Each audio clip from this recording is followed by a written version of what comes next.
Ay magandang umaga po sa bawat isa po sa atin, even yung mga nanonood po sa streaming po natin. And ngayon po umagang ito, as we try to deepen our faith sa Panginoon, yung ating pong journey sa ating Christian life, katulad po ng ating pong message series, nandun pa rin po tayo sa message series na pinamagatan po natin, I Believe. Ngayon po umagang ito, ang aking pong ibabahagi po sa inyo ay wala pong iba kundi ang topic na I Believe in the Holy Spirit. Okay? We believe, or I believe in the Holy Spirit. Okay? So ngayong umaga po ito, if you have your Bibles with you, hilingan ko po kayo buksan ang inyong mga Bibles sa Book of John. John chapter 14, from verse 16 to 17. Okay.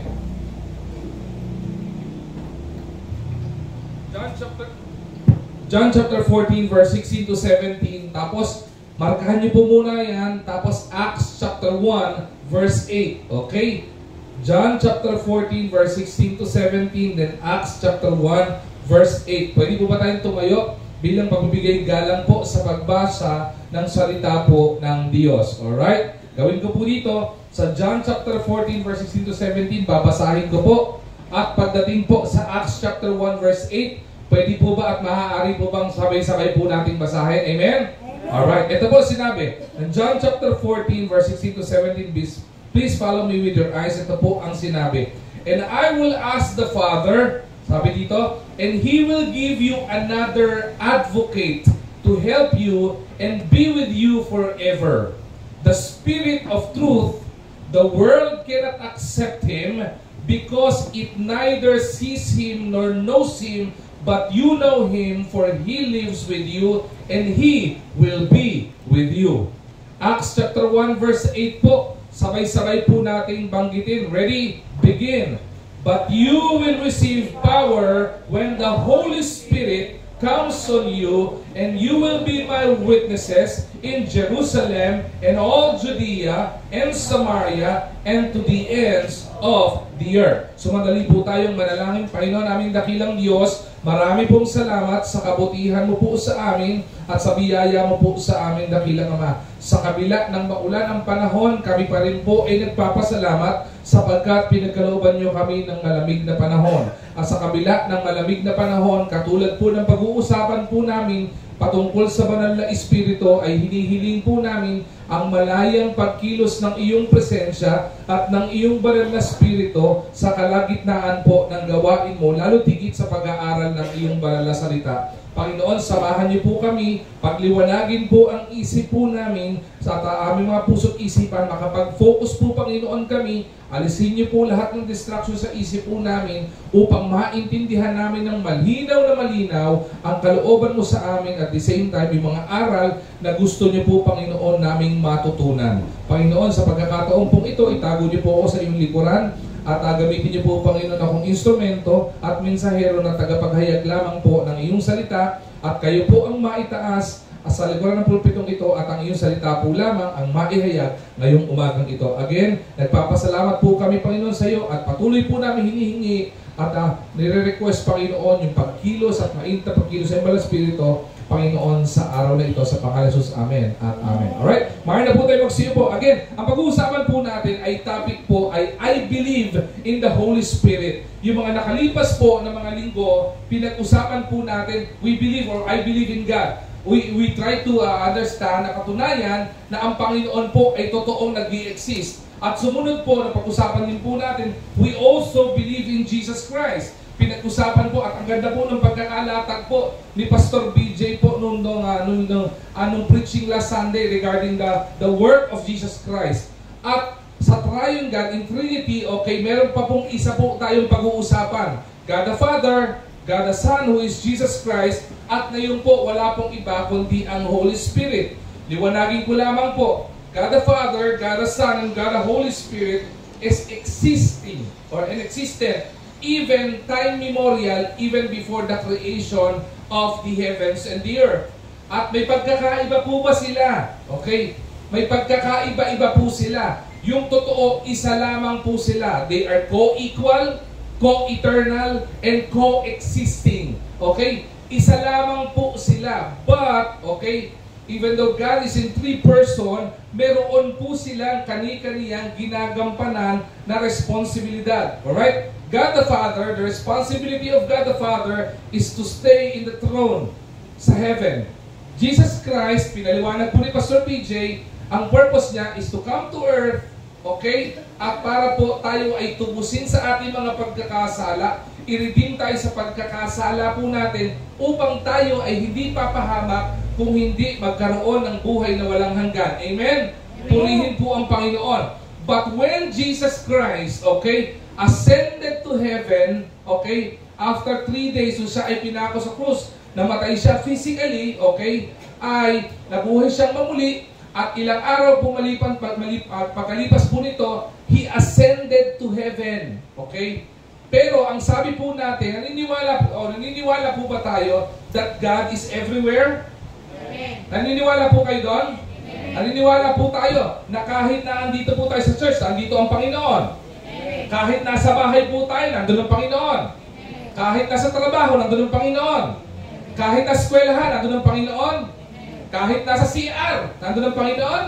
Amen po. Because of the Holy Spirit. Because when He ascended to heaven, the Holy Spirit is now at work. Maganda pong maintindihan po natin itong bagay na ito. Okay? Uulitin po natin. God the Father, God the Son, and God the Holy Spirit, hindi po sila nagkakaiba-iba. Isa lamang po sila. They are coexisting, co-eternal, and co-equal. Pareho lang po sila. Pero meron po silang ginagampanang function na makikita po natin na mahalagang maintindihan po natin. Kaya po yung team verse na binasa po natin, ang ganda po nito. Ang ganda po natin na maunawaan natin yung John chapter 14 verse 16 to 7. Sabi dito ang Panginoon. Ang sabi natin, we ask of the Father. Hiniling natin sa Panginoon. Sabi ng Panginoon, magpapadala ako ng isang advocate. Anong gagawin ng advocate ng Panginoon? Ang gagawin niya is to help us and to help you and with you forever and ever. Napakaganda po nito. Na-realize yung ibig sabihin po nun? Sabi ng mundo, nobody is an island. Ibig sabihin, wala pong nabubuhay na kaya niyang mabuhay mag-isa lamang. Kahit mabuhay sa isla yan, malulungkot at malulungkot yan pag mag-isa yan. Kaya po ang Panginoon, even from Genesis, when He created man, after He created Adam, anong ginawa po ni God? Ang ginawa po ng Panginoon, He created Eve. Bakit po? Kasi naintindihan niya, it is not good for a man to be alone.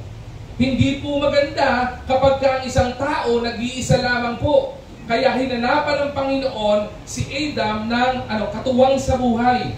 Katulad din po nito, sa buhay po natin, baka po may iba po sa atin. Even mga nanonood sa streaming natin, ngayong pagkakataon na ito, we feel so down, we feel so discouraged, we felt like we are left alone, we felt like we are abandoned, but if we are in the presence of God, at kung tayo po ay anak ng Diyos, ang pangako po ng Panginoon, if we ask of the Father, sabi po dito, halina po yung sabi ng verse ipapadala ng Panginoon yung kanyang advocate. At yan ay wala pong iba kung hindi yung Spirit of Truth, the Holy Spirit. At ano ang gagawin ng Holy Spirit?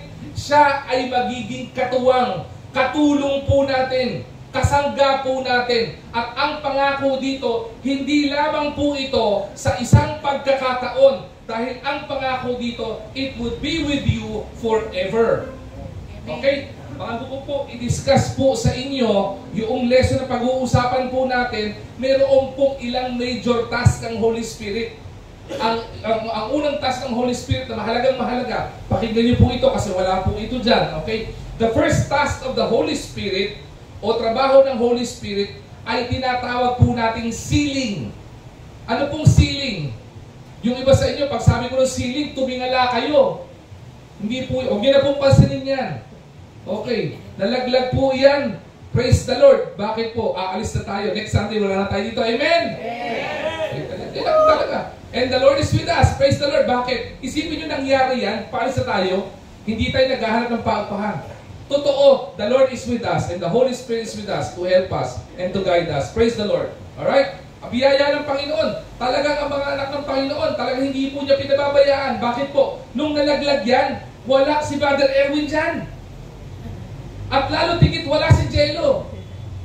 Dahil kung nandyan si Jello, kawawa naman. Ang payat na nga nung bata malalaglagan pa ng kisame. O, di ba? But, ang sabi ng Panginoon, going back to our lesson, sabi po dito, magpapadala ang Panginoon at tayo ba Espiritu para maging katuwang po natin forever. Maganda po itong maintindihan natin. The Spirit of truth, the world cannot accept Him because it is neither sees Him nor knows Him, but you know Him, for He lives in you, and you will and will be in you. Kaya po, sabi ko kanina, ang una at mahalaga na responsibilidad ng banal na Espiritu ay magaganap po iyon kapag ka po tayo ay tumanggap sa Panginoon. The first encounter, hindi naman first encounter kasi nangunguso naman tagang banal na Espiritu. Sabihin ko siguro, the first personal encounter na po pwede po natin na ma-experience as a mananampalataya sa Panginoon ay wala pong iba kundi yung sealing of the Holy Spirit. Ano po yung sealing? Alam niyo po ba pagka meron kayong mga dokumento, hindi po ba ang ginagawa dyan kapag may legal document, meron pong ginagawa dyan, nilalagyan ng dry seal. Okay? Ano po yung dry seal? Yun po ay patunay na yung dokumento mo ay legal, authentic, at yun ay totoo. Ang tawag po doon ay sealing. Ganon din po, the moment, pakinggan niyo po ito ha, pag tinanggap po natin na ang Panginoon bilang sariling tagapagligtas ng ating buhay, the Holy Spirit is at work sealing us. Ibig sabihin, sineselyuhan ka. Diba? Sineselyuhan ka ng Panginoon para ano? Para ikaw ay ma-identify na authentic na anak ng Panginoon. Sealing po iyon. Tama ba? Banal na Espiritu po yun. Kaya po kung anak ka ng Diyos, pinaniniwalaan po natin kapag ka po tayo tumanggap sa Panginoon bilang sariling tagapagligtas ng ating buhay, hindi na po nawawala yung kaligtasan. Bakit? Sinelyohan ka na ng Panginoon. Mahalaga po yung sealing ng Holy Spirit. Okay? From the present time, that is our identity bilang anak ng Diyos. Okay? In the future, okay, mahalaga din po yung sealing. Bakit? Naniniwala po tayo, i-discuss din po natin to. We believe that Jesus Christ is coming again. So meron tayong end times sa konti dito. Abangan nyo po iyon. Iimbitahin ko ulit yung ating eschatology speaker no last time. Pero dito po muna tayo. Mahalaga po iyon doon. Bakit? Di ba sabi ng Bible, pagdating ng Panginoon sa tamang panahon, magkakaroon ng dadagitin tayo ng Panginoon, lahat ng mananampalataya para dalhin sa langit. Tama po ba? Naniwala po tayo doon? Amen. Excited tayo doon, di ba? Amen. Tama po ba? Amen. Parang iba, takot pa. Pag hindi pa kayo excited, ako, may problema kayo, baka hindi pa kayo mananampalataya. Bakit? Mahalaga po iyon. Para malaman ng Panginoon kung sino ang dadagitin, maganda at mahalaga po yung sealing ng Holy Spirit. Ibig sabihin, kung ang Panginoon nasa langit, nasa ulap, dadagitin niya, second coming, titingnan niya kung sino mga anak niya. Si Brother Erwin, may selyo na tunay na anak ng Diyos, langit, rapture. Pag wala, iwan.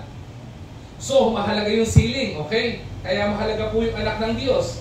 Tagpo natin yan, trabaho ng Holy Spirit po yan. Maliban sa bago tayo tumanggap sa Panginoon, nangungusap ang banal na Espiritu. Kaya pag nangungusap ang banal na Espiritu sa inyo at hindi pa kayo mananampalataya, huwag yung tatanggihan. Okay? Mahalagang sealing. Sumunod is indwelling of the Holy Spirit. Ibig sabihin, nananahan. Kaya hindi po ba ang panalangin natin, Panginoon, tinatanggap po kita bilang sariling tagapagligtas sa aking buhay at manahan po kayo sa buhay ko. Ibig sabihin, pinapapasok si Jesus sa buhay natin, siya na ang namamayari o siya na ang Diyos ng katawang panlupang tumanggap sa Kanya. Amen? Ang tawag po doon ay indwelling. Okay? Nawawala po ba iyon? Hindi po. Pero meron pong isang bagay na mahalagang responsibilidad ang banal na Espiritu. Alam niyo po kung ano yun? Ang tawag po dito ay infilling of the Holy Spirit. Ibig sabihin, binibigyan ka ng kapuspusan ng banal na Espiritu. Kaya po may mga pagkakataon, may mga makakita tayo ng mga mananampalataya, pagkausap ko, grabe nakaka-encourage to. Diba? Grabe yung tao na ito kung nakita mo yung mananampalataya. Iba yung Espiritu. May mga pagkakataon, even yung mga nasa praise team natin, okay? Makita natin, iba yung Espiritu ni Brother Erwin. He is on fire. Alam niyo bakit? Kasi may feeling of the Holy Spirit. Ang problema sa feeling of the Holy Spirit, hindi po tayo lahat tao ay may kapus-pusan ng Banal na Espiritu. Lalo tigit kapag tayo ay may kasalanan sa puso natin, nawawala po yung kapus-pusan. Pero hindi po ibig sabihin, umaalis ng Espiritu. Okay? Ang kapus-pusan lang po, kaya nga po pinag-pray natin lagi Lord, give us anointing. Lord, fill us with your Holy Spirit. Bakit? Mahalaga po yung presensya ng Banal na Espiritu sa lahat ng ating gagawin. Balikan po natin yung verse. Bakit mahalaga? Kasi kapag hiniling natin sa Diyos Ama, papadala niya ang advocate po niya at yan ay walang iba, kundi ang Banal na Espiritu to help us forever.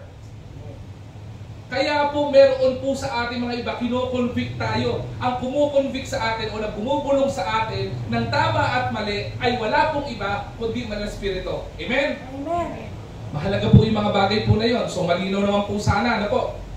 Pero as a church, maganda po maintindihan po natin yung Acts chapter 1 verse 8. Mahalaga pong tagpo ito in the early church. Acts chapter 1 verse 8 sabi ito, but you will receive power when the Holy Spirit comes on you. Sabi ng Panginoon, hindi lang sa tulong. Excuse me. Hindi lamang po sa tulong. Pagka po tayo ay tumanggap sa Panginoon, pagkakalooban po tayo ng Panginoon ng kapangyarihan. Hindi po natin kailangan humingi na at magnais pa ng kapangyarihan ng mundong ito dahil po kapag po tayo ay anak ng Diyos, tayo po ay pagkakalooban ng Panginoon automatic ng power. Gusto mo ba natin noon? Di ba? Kaya nga po iba sa atin gusto natin nanonood ng Marvels, Agents of S.H.I.E.L.D. Gusto natin manood ng Superman, Iron Man. Bakit? Nakaka-amaze kapag may power o may kapangyarihan. Pero hindi mo na kailangan ma-amaze sa kapangyarihan ng mundong ito dahil ang pinakamatinding kapangyarihan na po pwedeng makamtan ng isang mananampalataya na po pwedeng ipagkaloob ng Panginoon ay ipinagkaloob ng Panginoon sa bawat isang mananampalataya. At yan ay binigay ng Panginoon sa akin at sa inyo. Ano pong kapangyarihan yung ibinigay? Yun ang magandang tanong. Pastor, ibig sabihin magiging invisible na ako? Ibig sabihin, Pastor, makakalipat na ako? Hindi po yon ang kapangyarihan tinutukoy po dito. Ang kapangyarihan tinutukoy po dito, collectively as a church, ay ito. We have the power to become witnesses. Diba? Witnesses. Ano ibig sabihin ng witness?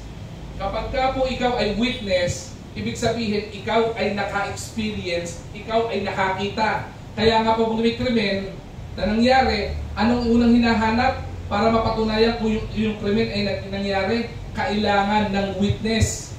Yun po ay sa negatibong perspektibo. Pero po pag sinabing witness, ikaw ay naka-experience. Ganon din po yun. Ibig sabihin, na-experience natin yung Panginoon. Ang tawag po dito is our encounter with the Lord. Maganda pong experience yung encounter sa Panginoon. Kaya kung wala ka pa encounter sa Panginoon, naku po, napakaganda pong discern yan. Bakit po? Makikita po rin sa mga susunod na talata at pag-uusapan maya-maya kung anong kagandahan po niyan. Ngayon po, maghahalaga po ito sa church. Lalo tikit tayo ay palipat na po ng church.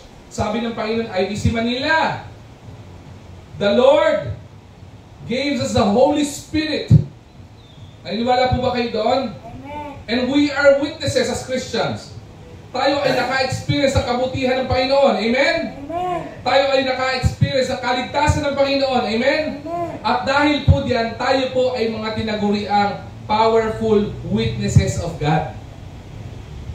Witness po tayo. At tayo ay makakapag-witness, makakapag-share, okay, ng magandang balita ng Panginoon na na-encounter natin ng Panginoon sa buhay po natin, not only in this place. Kaya sabi dito in Judea, okay, in Samaria, and to the outermost part of the world.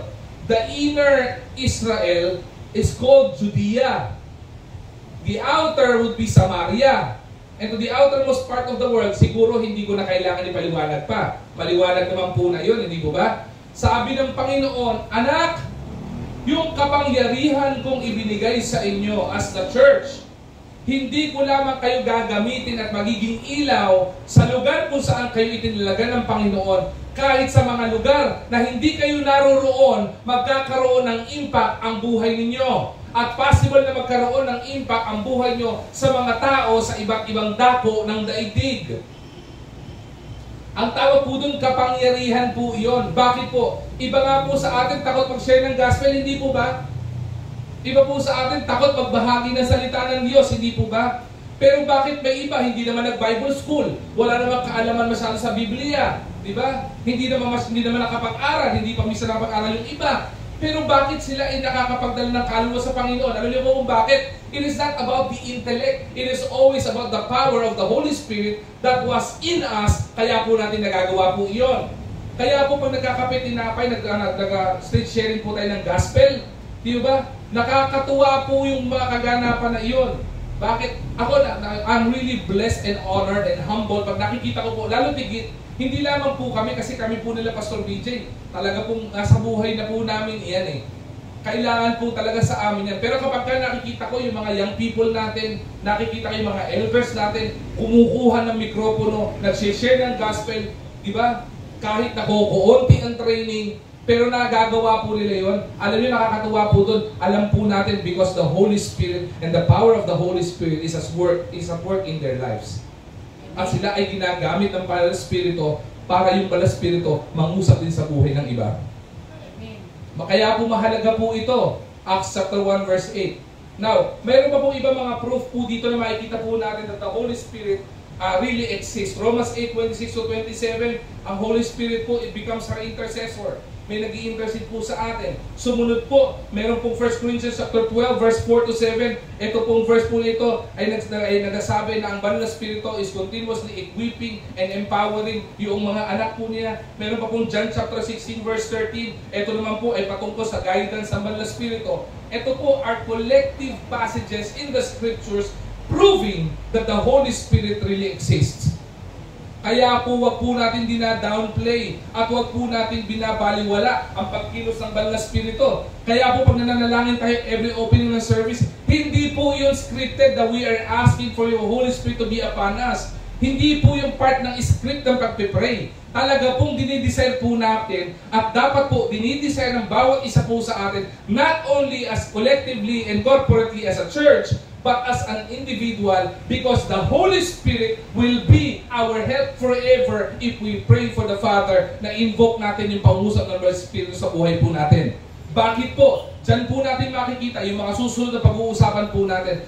Dahil ngayon pong umagang ito, ang itatalakay ko po sa inyo ay ilang bagay, ilang mga passages at yung mga wonderful works of the Holy Spirit. Hindi ko na po patatagalin dahil alam ko po, excited po tayo dyan. Amen?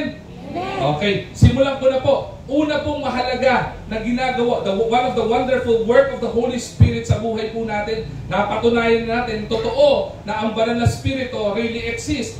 At sumunod, hindi lamang natin napatunayan na ang Banal na Espiritu truly exists, pinapasalamat natin sa Panginoon that the Holy Spirit really exists sa buhay po natin.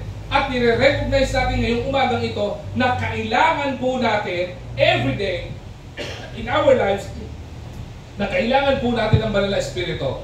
Ayun po, one of the wonderful work of the Holy Spirit is the work of regeneration. Ano po iyan? Tingnan po natin yung verse na mapasahin po natin. In Titus chapter 3 verse 5, ano po sabi dyan? He saved us not because of works done by us in, sabi ito, righteousness, but according to His own mercy, by the washing of regeneration and renewal of the Holy Spirit. Sabi po dito, kaya po hindi po tayo naniniwala na nakakapagligtas yung mga mabubuting gawa. Hindi po magandang gawa ang nakakapagligtas at makakapagdala sa atin sa langit. Kapag ka po binawian tayo ng buhay, malinaw po diyan. Una, sabi ng Bible, sabi ni Jesus Christ, I am the way, the truth, and the life, and no one cometh unto the Father but by me. Panginoon lang yun. Pero sabi sa Titus chapter 3 verse 5, malinaw na malinaw po ito na work ng Holy Spirit. Naligtas po tayo at maaari po tayong maligtas Dahil po, hindi po sa magaganda at mabuting gawa at gawi po natin sa buhay. Kahit matulungin ka sa mahirap, kahit tumutulong ka sa mga elderly tumawid, hindi yan ang makakapagligtas sa iyo. Ang makakapagligtas naman po sa atin ay walang iba kung hindi yung awa, biyaya, kapangyarihan ng Panginoon. Regeneration and renewal of the Holy Spirit. Mahalaga po iyon. So one of the wonderful work of the Holy Spirit is regeneration. Nababago po tayo. Diba? Binabago ng Panginoon ang buhay po natin. Binabago ng Banal na Espiritu ang buhay natin the moment we accepted Him as our personal Lord and Savior. Isn't it wonderful? Kaya po kung gusto po natin ng pagbabago, okay, hanapin po natin yan sa Panginoon. Kung gusto po natin ng pagbabago sa buhay po natin, hilingin po natin yan sa Panginoon. Hilingin po natin ang Banal na Espiritu sa buhay po natin. Because regeneration is one of the wonderful work of the Holy Spirit. Sumunod po, ilan lamang po naman ito? Mga 100 lang po ito. Ready na po ba kayo? Sabi niyo, so mahaba pala, sabi mo. Mali, biro lang po naman yan. Pero kung 100, okay po ba sa inyo? Okay. Actually, dapat marami, no? Pag pinag-aral niyo po talaga, ang dami pong gawa ng Banal na Espiritu. Pero ilan lang po sa mahalaga po ito. No? Sumunod po, one of the wonderful work of the Holy Spirit is the work of sanctification. Una, ano po ba yung sinabing sanctification? Pag sinabing sanctification, ito po is the act of making something holy. Kaya po, sanctified. Makinig po kayo maigi po dito. Mahalaga po ito, no? Ang Panginoon, ang sa Panginoon ay dapat sa Panginoon. Hindi po magiging katanggap-tanggap sa Panginoon ang anumang ibibigay natin sa Kanya kapag ka po hindi po iyan sanctified o hindi po iyan banal. Kaya po sabi ng Bible, kapag ka may in-offer tayo sa Panginoon ang hindi karapat-dapat para sa Kanya, kahit po tayo mismo, ang sabi ng Biblia, I will spew you out of my mouth. Iluluwa ko lang, idudura ko lang. Bakit maliwanag po ang Old Testament? We are just filthy rats. Basahan lang tayo. Kaya napakaganda po ito. Isipin niyo po, isang taong basahan lang sa harapan ng Panginoon, kayang baguhin. Di ba? The work of the regeneration eh. Kayang baguhin ng Panginoon o Banal na Espiritu. Sumunod ay meron pong work of sanctification. Banal na Espiritu pala ang nagsasanctify, ang gumagawa ng act para maging banal ka. Kaya po, kung nagwo-worship tayo sa Panginoon, kahit anong gawin po natin, hindi po magiging katanggap-tanggap sa Panginoon yon. Pag umawi tayo, hindi po magiging katanggap-tanggap sa Panginoon yon. Kahit mag-offer ka ng talento mo sa Panginoon, hindi magiging katanggap-tanggap sa Panginoon yon kapag ka po yan ay hindi sanctified. Kaya po hinihiling po natin sa Panginoon yung Holy Spirit, because one of the work of the Holy Spirit, para maging katanggap-tanggap lahat po ng gagawin natin, ay maging sanctified tayo ng Banal na Espiritu. Alright? Ano pong sabi po ng verse? Sabi po dito, 2 Thessalonians chapter 2 verse 13, but we ought always to give thanks to God for you, brothers, beloved by the Lord, because God chose you as the first fruits to be saved through sanctification by the Spirit and belief in the truth. Yan po ang sinasabi po dito. Ang nangyayari po ito, tayo mga believers ay tinuturuan ng Panginoon na maging sanctified at maging banal. Kaya po ang sinasabi ng banal na kasulatan, kapag ka po tayo po ay naging mananampalataya, ano po ang tawag sa atin ng Bible? We are Christians, tama po. Letter S. We are saints. Because saints are holy. Saints are sanctified. Kaya po sabi dito, kapag ka po tayo, okay, ay naging anak ng Diyos, sinelyuhan, nag-indwell ang Banal na Espiritu sa atin, ang tayo ay, and we are already sanctified for the Lord. Kaya po, ganito po ang ginagawa, makinig kayo maigi po dito, lahat ng mga gamit sa church, magmula sa tabo, walis, hanggang instrumento sa pulpito, hanggang sa mikroponong ginagamit po natin, dahil ito po ay ginagamit sa Panginoon, this is sanctified for the Lord. Amen? Amen. At kung ito ay sanctified and holy, hindi po dapat natin ginagamit ito sa mga bagay na ginagamit para sa mundo. Kaya itong instrumentong ito, kung ito ay sanctified, para maging katanggap-tanggap ito sa Panginoon, hindi po dapat tumutugtog dito ng di ba? Ng worldly.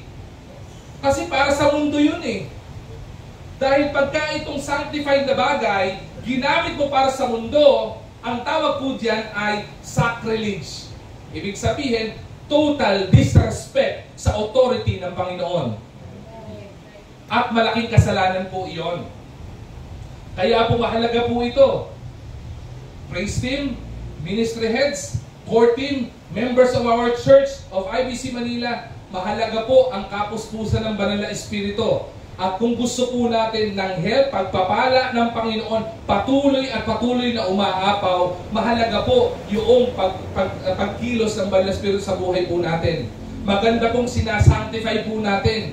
Anything that is for the Lord is the Lord. At lahat ng nasa Panginoon, hindi po binababayaan ng Panginoon. At kapag ka nasa Panginoon, ibig sabihin po ng pinagpala ka dahil nasa Panginoon ka. We are sanctified. That is one of the wonderful work of the Holy Spirit. Ano yung una po? The work of... Patay, nakalimutan na. The work of regeneration. Sumunod po, the work of sanctification. Ulitin ko yung tanong. Is it the work of the Holy Spirit wonderful? Tama? Lahat ng gagawin natin, magiging katanggap-tanggap sa Panginoon. Kasi kapangyarihan niya to sanctify at maging katanggap-tanggap ang gagawin natin. Purihin po ang Banal na Espiritu ng Panginoon. Pangatlo, the work of empowerment. Okay? Ano ibig sabihin po ng empowerment? The authority, okay, or power given to someone to do something. Kapangyarihan o otoridad ay binigay sa isa para ikaw ay magawa mong isang bagay. Kunyari po, no? Sabihan ko si Pastor BJ, bilang lead pastor ng IBC Manila, okay? Ang gagawin ko sa iyo, ikaw ay gagawin kong hindi lang associate pastor ng IBC Manila, gagawin kitang growth and development pastor ng IBC Manila. Ang tawag po doon ay empowerment. Bilang leader ng isang organisasyon, binigyan ko siya ng otoridad at yung sa kapangyarihan meron po ako na biyayang kaloob ng Panginoon na binigyan ko siya sa isang posisyon na po pwede niyang gampanan. Authority to do something. Ang tawag po din ay empowerment. Listen to this carefully. That is the human perspective of empowerment. Tingnan niyo po yung empowerment in the Holy Spirit perspective. Ang sabi po diyan, Acts chapter 1 verse 8, balikan ko po. And you will receive power. Sabi ng Banal na Espiritu, when the Holy Spirit comes upon you, and you will be my witnesses in Jerusalem, in Judea, and into the outermost part of the world. Sabi po dito, tayo mga mananampalataya, tayo mga believers ng Panginoon, we will be able to serve God effectively. Bakit po? Because of the strength, because of the ability, hindi lamang po doon. Because the strengths come from the Lord. The ability comes from the Lord. The only thing we need is for us to be available. Kaya nga po sabi ng Panginoon, the Lord is not looking. Look at wala pong verbatim na sinabi ito sa Bible. Pero kung titingnan natin lahat ng prinsipyo sa Bible, from the Old Testament down to the New Testament, it is not always the ability, it is always our availability. David has no ability to lead Israel, but he was chosen by the Lord to lead Israel. Bakit? Because of his availability. Diba? Yun po sasabi po dito. Bakit din po ang nangyari po dito? Kaya po tayo nakakagampan ng isang bagay na po pwede po natin i-offer sa Panginoon dahil po sa empowerment ng Panginoon. Listen to this carefully. Hindi po ako magkakaroon ng kapangyarihan sa likuran ng pulpitong ito. Bakit po? Ang inyo pong pastor ay isang hamak na taong pastor, okay? Nakatulad din po ng bawat isa po sa atin. Pare-pareho po tayo. Sinisipon, inuubo, pinapawisan, nilalagnat, nagkakasakit, nagkakaproblema, nadidiscourage. Pare-pareho lamang po tayo.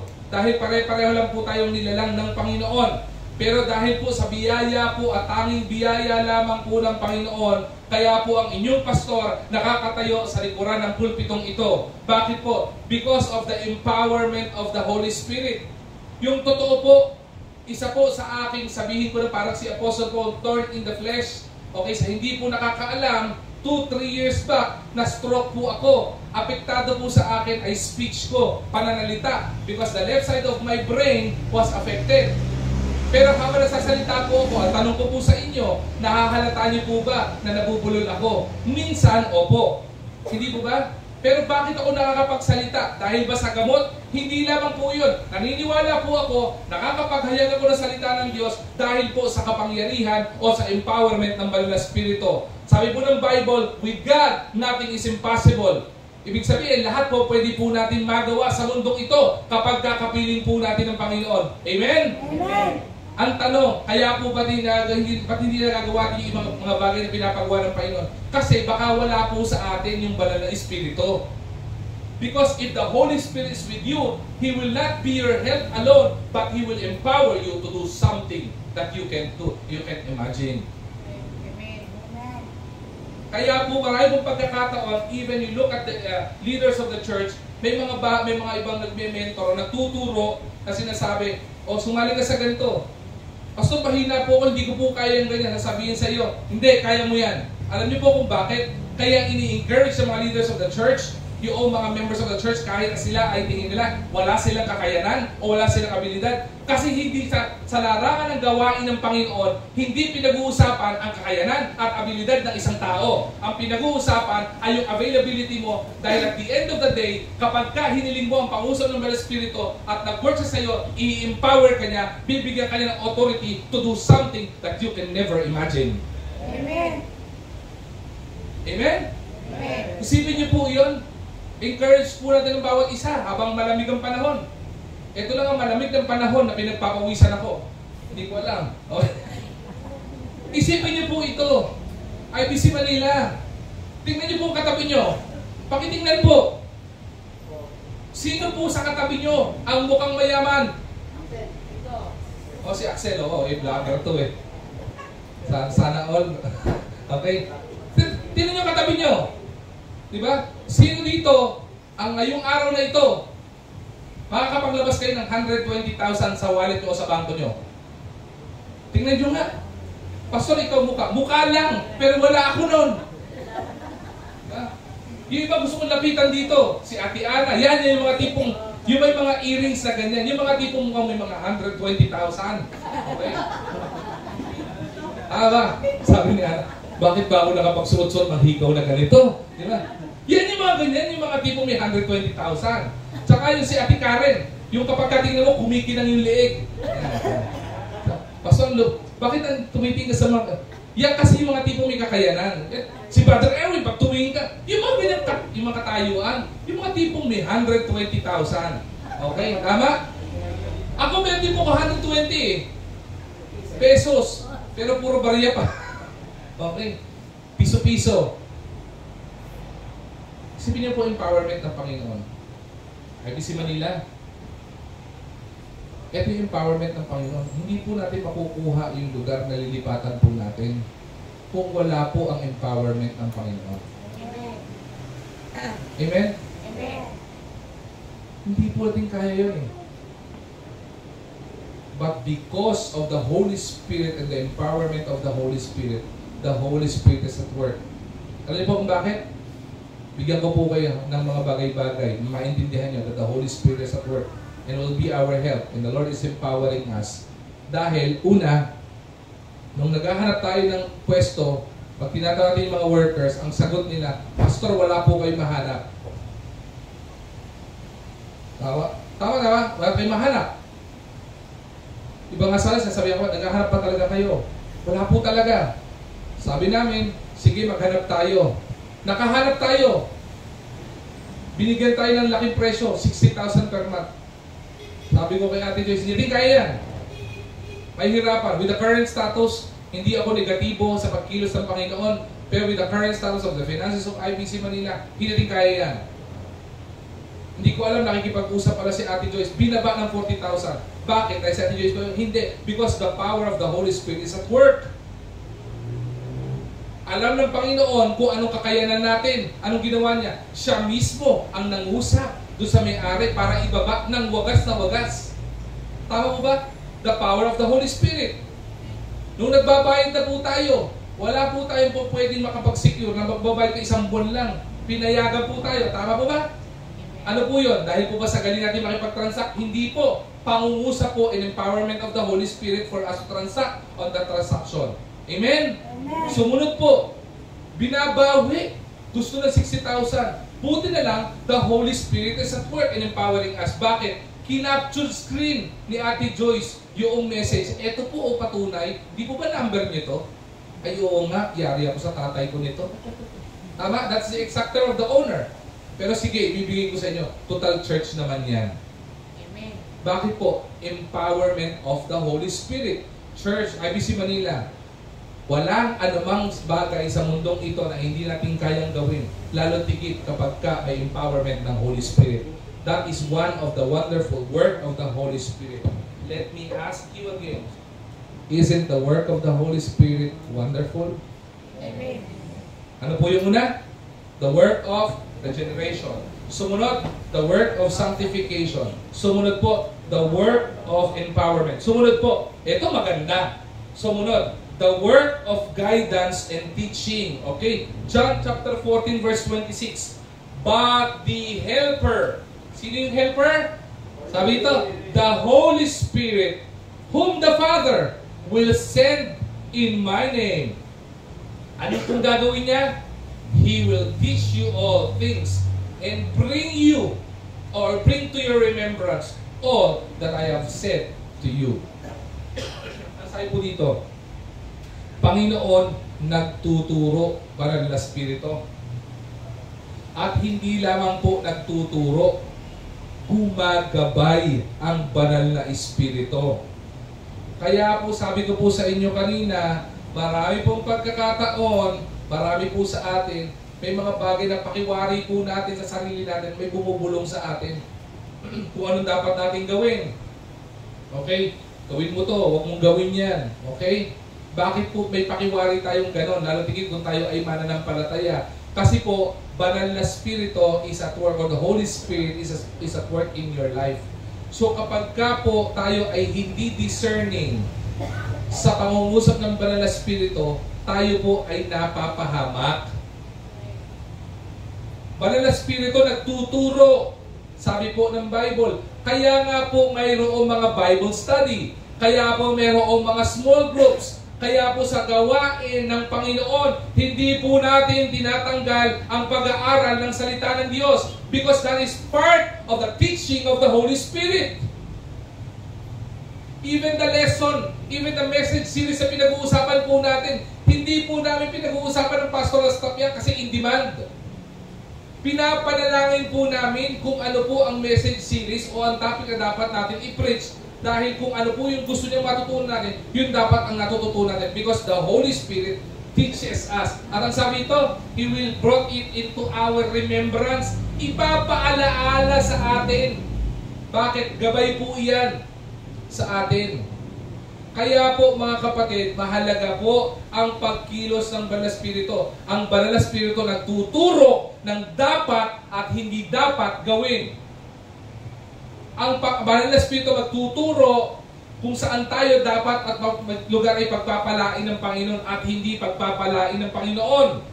At hindi lamang iyon, ang ginagawa ng Banal na Espiritu, hindi ka lang na tinuturuan, do this, do that, don't do this, don't do that. Hindi lang ganon ang Banal na Espiritu. Ang ginagawa ng Banal na Espiritu, kahit hindi mo gusto, idinadala ka ng Banal na Espiritu dun sa tama mong kalagyan. Kapag ka ikaw ay may Banal na Espiritu at may kapuspusan ng Banal na Espiritu. Because one of the wonderful work of the Holy Spirit is He is a teacher and He is our guidance counselor. Amen. Ang problema po sa atin, nagtuturo nga po ang Banal na Espiritu. Pero baka po tayo ay hindi naman teachable. kahit po teacher ang banal na Espiritu, or one of the wonderful work of the Holy Spirit is teaching, if the person or the believer of Christ is not teachable, then tayo po ay maliligaw pa rin ng landas.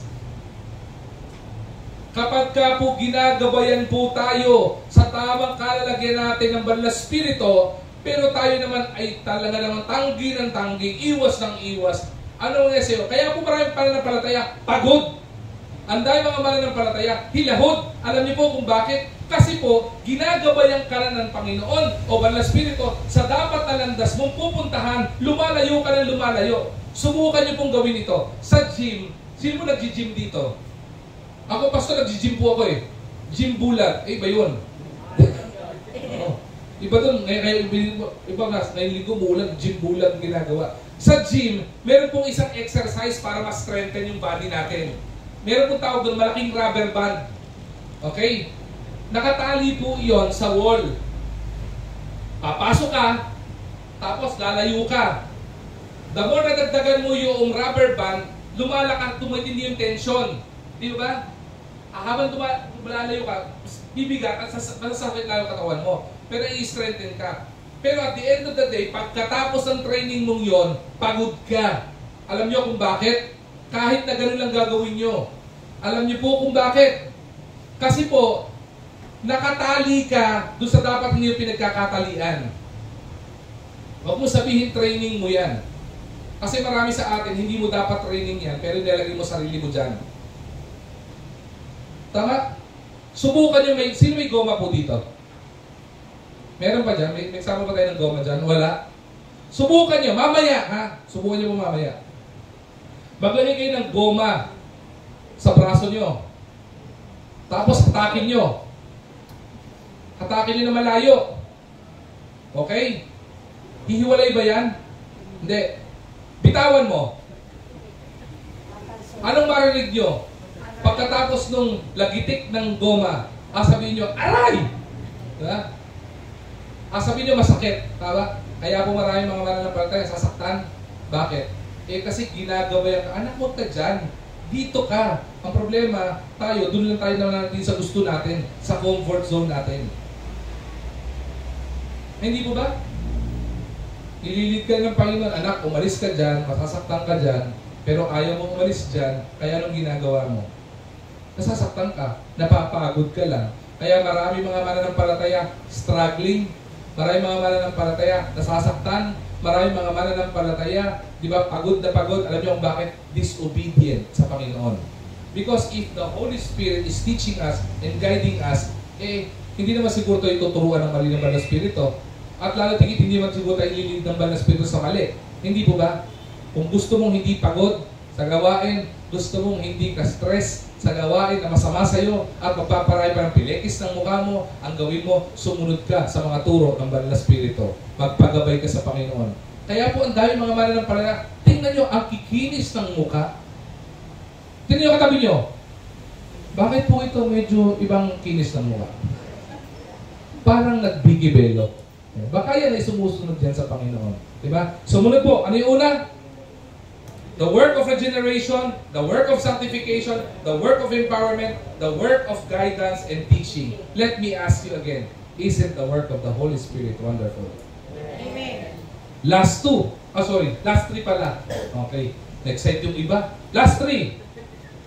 Sabi dito, the work of conviction. Ano po yung conviction? The act of finding a person guilty of a crime. Conviction po yun. Kaya di ba may tinatawag na mga ex-convict. Pero po, ang ibig sabihin po ng conviction ay ito. It convicts the world of sin.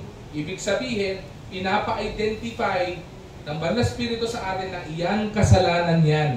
Yaan unrighteous yan. Okay, yaan. Binibigyan tayo ng Panginoon na malaman natin yung tamang conviction natin para gawin natin what is righteous. Magkaroon tayo ng proper judgment of what is right and what is wrong. That is the work of the Holy Spirit.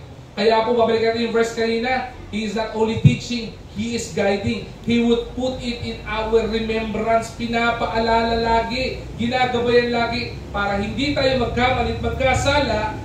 Binibigyan tayo ng Panginoon ng proper conviction. Ano po ang sabi ng John 16, verse 8 to 11? And when He comes, He will convict the world concerning sin, and righteousness and judgment concerning sin, because they do not believe in me. Concerning righteousness, because I go to the Father, and you will see me no longer. Concerning judgment, because the ruler of this world is judged. Sino tinutukoy dito? Yung naghahari-harian sa mundong ito ay yung kaaway ng ating tagapagligtas. At kapag ka po hindi tayo magkakaroon ng conviction or guidance from the teaching of the Holy Spirit and teaching ng Panginoon, ang mangyayari sa atin, we will be convicted of our sins.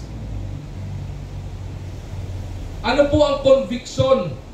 Ito po yung mga biblical principle na dapat ginagawa natin na magiging kalugod-lugod sa Panginoon o mag-glorify sa Panginoon, at yung mga bagay o mga turo ng mga bagay na hindi po natin ginagawa dahil hindi ito makakabigay ng kaluwalhatian sa Panginoon. Ang tawag po diyan is the word of conviction. Kaya po may mga bagay po sa atin, may mga desisyon tayo, nagpe-pray tayo, di ba ba? Sana po kung may mga gagawin tayong desisyon sa buhay natin, pinagpe-pray natin. Kung yan ay mag-engage ka sa negosyo, ipagpe-pray nyo. Kapag ka kayo ay papasok sa eskwelahan, ipagpe-pray ninyo. Kapag ka may mga trabaho o kahit anong engagement kayo, ipagpe-pray nyo po yan. Kung meron kayong mga desisyon sa buhay, hindi tayo po pwedeng mag-decide dahil sa sarili po nating kaalaman, sa sarili na kakayanan, o sarili nating emosyon. Bakit po? Because emotions are deceiving. Dapat po ipinagpipray po yan. Bakit po? Kaya po ang tawag dyan ay conviction. You ask the pastoral staff of this church.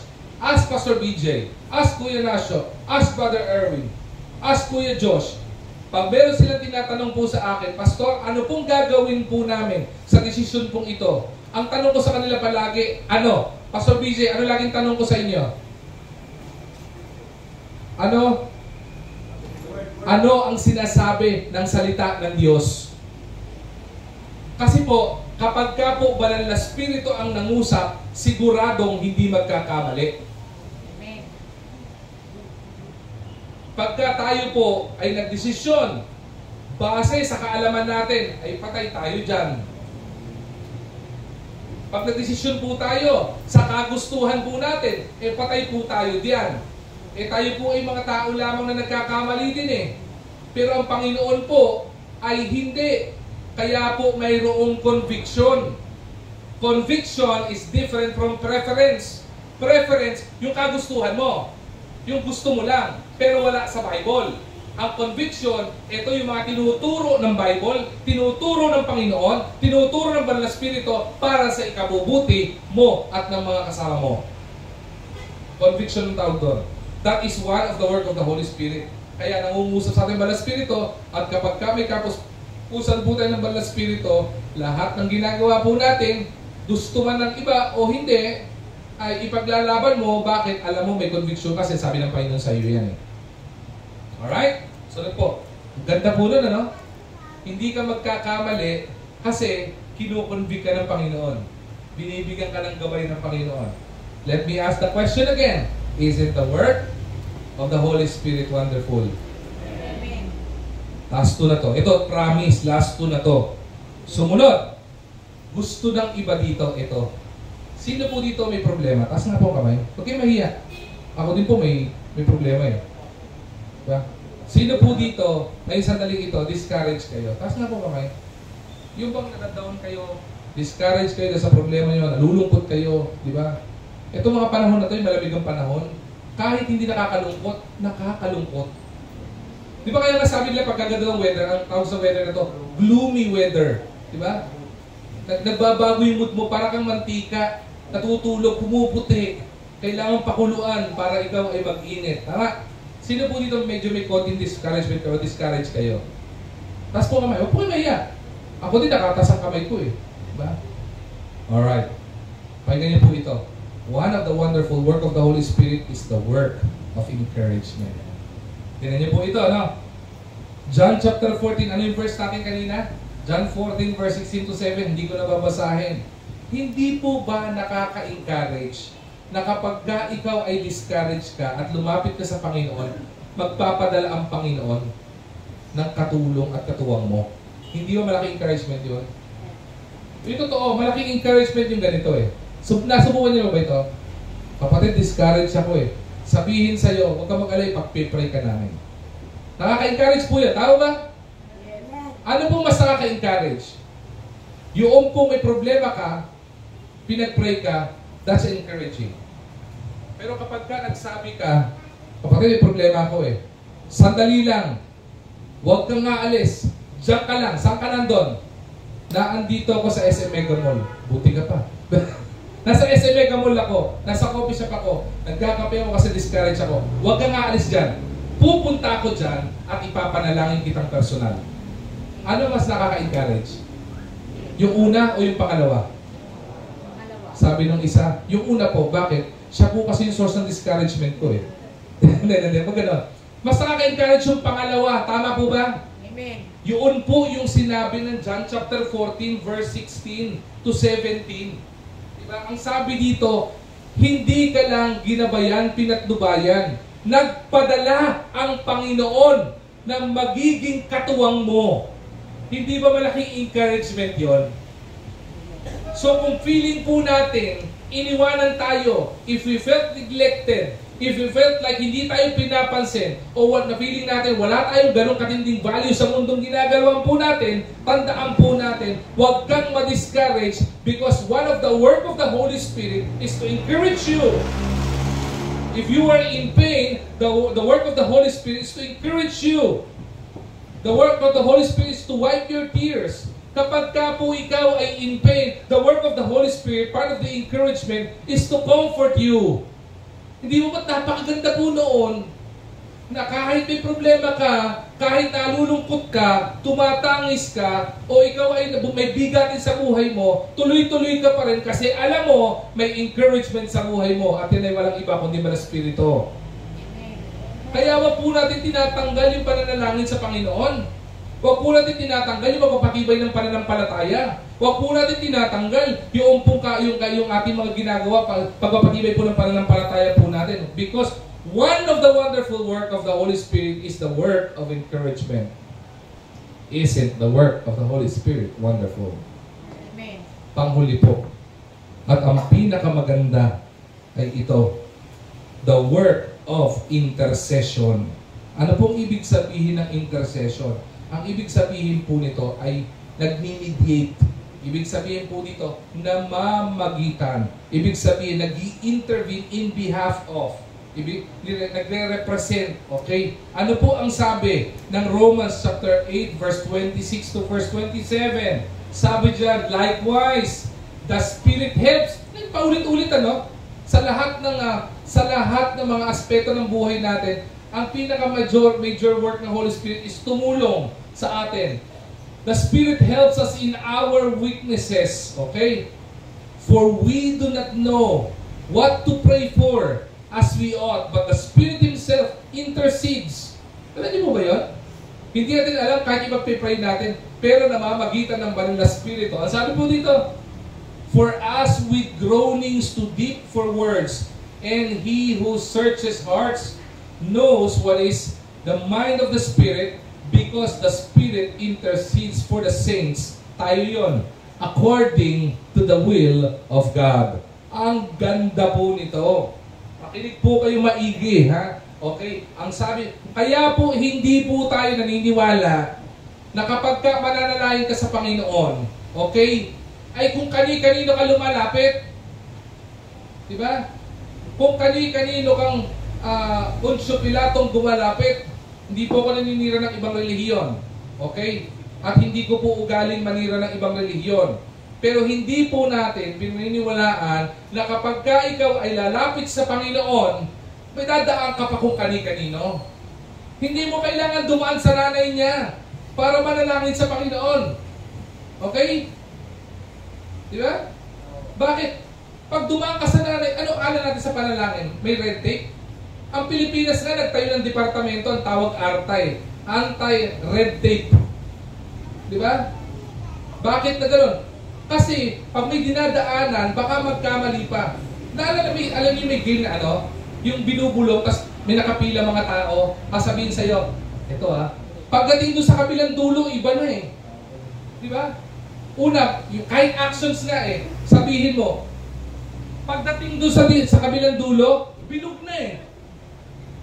Naiiba, hindi po ba? Bakit? Pag may dinadaan ng iba, ano nangyayari? Nagkakamali pa eh. Yung power ng Holy Spirit, hindi po ganun eh. Ang power ng Holy Spirit mismo nag-i-intercede para sa atin. Ang Holy Spirit mismo nagsasabi kung anong ipapanalangin natin. Kaya po bago pa lang ipanalangin po natin sa Panginoon, alam na ng Panginoon. Bakit? Intercessor po natin ang Holy Spirit eh. Amen. Ina-align ng Holy Spirit kahit panalangin natin sa kalooban ng Panginoon. Kahit na heart's desire natin, nagiging tama yung binumithi ng puso natin. Bakit? Because the Holy Spirit intercedes for us. Nagbibidit ang Holy Spirit at ang Holy Spirit ay Diyos mismo. Hindi po ba? So napakaganda po nun. Kapag ka mananalangin tayo, ang mediator natin sa Diyos Ama ay siya rin mismo. Amen. Hindi po ba? Wala nang dadaanan pa. Hindi magiging busy. Hindi magiging disconnected yung line. Bakit? Because our intercessor ay walang iba kung hindi siya mismo at ang banal na Espiritu. Amen. Ang sarap po nun, di ba? Kaya kahit po, kahit nag-preach ako, kahit nakaupo kayo dyan, manalangin kayo, bumulong kayo sa banal na Espiritu, mangungusap Panginoon po sa atin. Because the Holy Spirit intercedes sa atin. Sarap nun, di ba? Ang sarap na may namamagitan sa iyo. Ang sarap yung lalapit sa iyo sa Panginoon ay walang iba kundi ang Panginoon mismo. Hindi mo ba? Final question. Is it the work of the Holy Spirit wonderful? Kaya po mahalagang hinihiling natin ang banal na Espiritu sa buhay po natin. Maliban sa sealing, indwelling, and filling, mahalaga po ito. Ano yung work ng Holy Spirit? Ano yung una? The work of regeneration. Sumunod po, the work of sanctification. Sumunod po, ano po? The work of empowerment. Sumunod po, the work of, as you said, guidance and teaching. Sumunod po, the work of conviction. Sumunod po, encouragement. Panghuli po, ano? The work of intercession. Is it the work of the Holy Spirit wonderful? We believe in the Holy Spirit. Final words na sabihin ko po sa inyo, ibabahagi ko po sa inyo. Sabi po sa conclusion natin, depend on the Holy Spirit in every dimension of our days. Discern His dynamic work and presence in our daily existence. Isa lang po ang hamon ng Panginoon sa atin. Huwag lang tayong maniwala sa banal na Espiritu. Ang gawin po natin, asahan po natin ang banal na Espiritu sa buhay po.